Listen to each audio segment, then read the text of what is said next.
And the Jewish people, we commemorated not too long ago an anniversary of when our ancestors stood at the foot of Mount Sinai and heard the revealed voice of God that gave them an instruction, his will. He revealed his will, and that is written down in the Torah. That is the 5 books of Moses. And that is what we received when we were in Mount Sinai.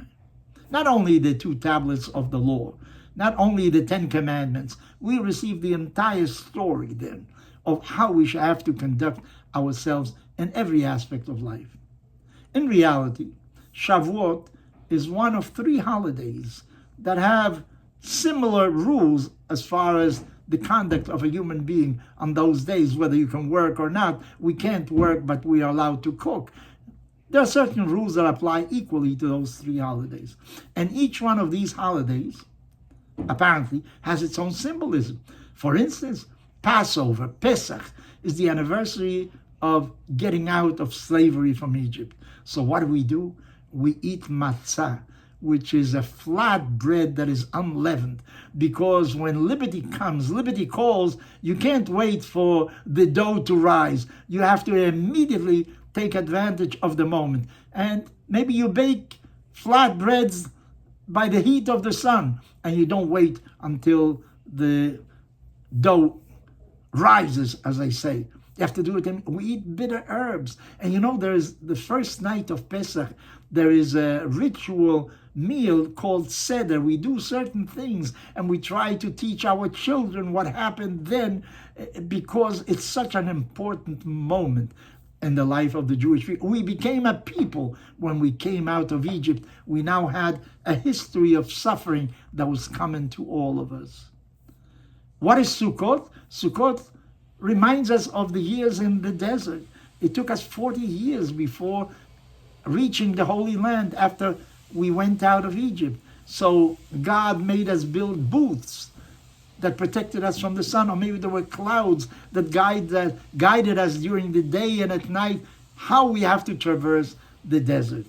And there's the symbol, you have to reside in one of these huts for 7 days. Not only that, there's a palm, there's an etrog, which is some kind of citrus fruit.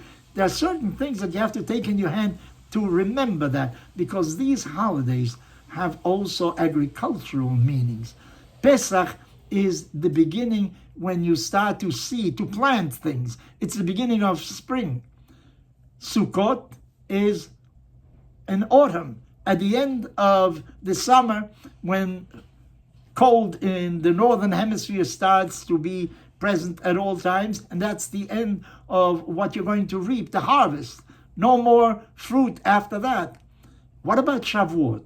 What are the symbols that you have in Shavuot?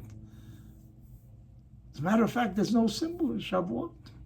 As I say, in Pesach you have matzah, you have the flat breads, the bitter herbs. In Sukkot you have the lulav, the sukkah itself, the hut.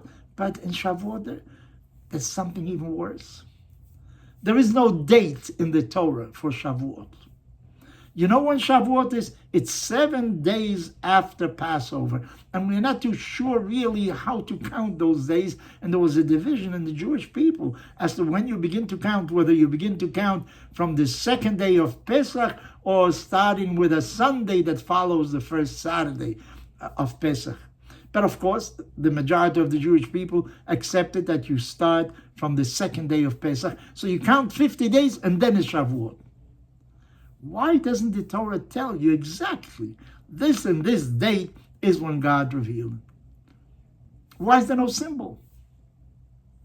The Torah says that you have to remember the Exodus from Egypt every day. And one of our sages even found a way of deducing that not only day, you have to remember the daytime, you have to remember that nighttime.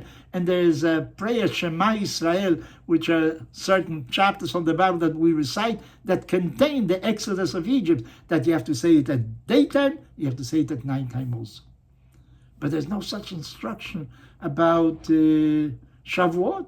We certainly should remember. We should do something every day to remember the day when we received the Torah. Why not? I don't know. However, even if I don't know, I try to find some kind of meaning into it. You know why there's no date? Because really, every day has to be Shavuot. Every day you have to receive the Torah. Why is there no symbol? There's nothing that there can represent what you have to do at all moments. Not when you get up and when you go to sleep. At 8 o'clock at night, at 9 o'clock in the morning, at 10 o'clock in the morning, your entire life has to be guided by the principles contained in the Torah. There is no symbol that can represent that. There isn't such a thing. At 5 o'clock, I'm going to remember that on such and such a date we received the Torah. No, every one of your actions, your entire behavior, yourself has to represent what the Torah is. Because the Torah tells you not only what to do as far as father and mother, as far as not killing, not doing this. The Torah tells you everything about your life, the importance of study, honesty, to be truthful, to help your friend. Don't see when somebody's downtrodden and just pass by and don't do anything.